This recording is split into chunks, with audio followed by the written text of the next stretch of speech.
आप भी हनुमान जी के भक्त हो तो चैनल को सब्सक्राइब करें दोस्तों। राजस्थान के एक छोटे से कस्बे में आदित्य नाम का एक युवक रहता था।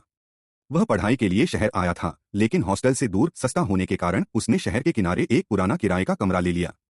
यह मकान बहुत बड़ा था, पर उसमें सिर्फ एक बूढ़ा चौकीदार और 2-3 कमरे में किराएदार रहते थे। बाकी हिस्से वीरान और अंधेरे थे। चौकीदार ने पहले दिन ही आदित्य को चेतावनी दी, रात को यहाँ के पुराने हिस्से में मत जाना बेटा, और अगर कभी अजीब आवाजें सुनो तो जवाब मत देना। आदित्य ने हंसते हुए बात टाल दी। उसे भूत प्रेत जैसी बातों पर विश्वास नहीं था। एक रात लगभग 1 बजे पढ़ाई करते करते अचानक बिजली चली गई। कमरा अंधेरे में डूब गया। बाहर से बहुत धीमी सी किसी के रोने की आवाज आने लगी, मानो कोई औरत धीरे धीरे सिसक रही हो।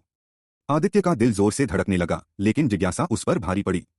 वह टॉर्च लेकर दरवाजे की ओर बढ़ा। जैसे ही उसने बाहर झांका, गलियारे के आखिर में एक लंबा सा साया खड़ा था। बाल बिखरे, सफेद साड़ी और चेहरा आधा अंधेरे में छिपा हुआ। आवाज फिर आई, मदद करो। अचानक टॉर्च की रोशनी झपकी और बंद हो गई। उसी पल वह साया उसकी ओर बढ़ने लगा। आदित्य के पैरों में जैसे जान ही नहीं रही, लेकिन उसी समय उसे याद आया कि उसकी माँ ने हमेशा कहा था, डर लगे तो हनुमान चालीसा पढ़ना। कांपते हुए उसने बुदबुदाना शुरू किया, श्री गुरु चरण सरोज रज, निज मन मुकुर सुधार। पहले तो उसकी आवाज टूट रही थी, लेकिन जैसे जैसे उसने 2-3 चौपाइयां पढ़ी, उसे अपने भीतर अजीब सी ताकत महसूस हुई। वह साया जो उसकी ओर बढ़ रहा था, अचानक वहीं रुक गया। फिर जैसे चीखता हुआ धुएं में बदल गया और गायब हो गया। बिजली तुरंत लौट आई। सब कुछ सामान्य दिखने लगा, पर आदित्य का दिल अभी भी तेज धड़क रहा था।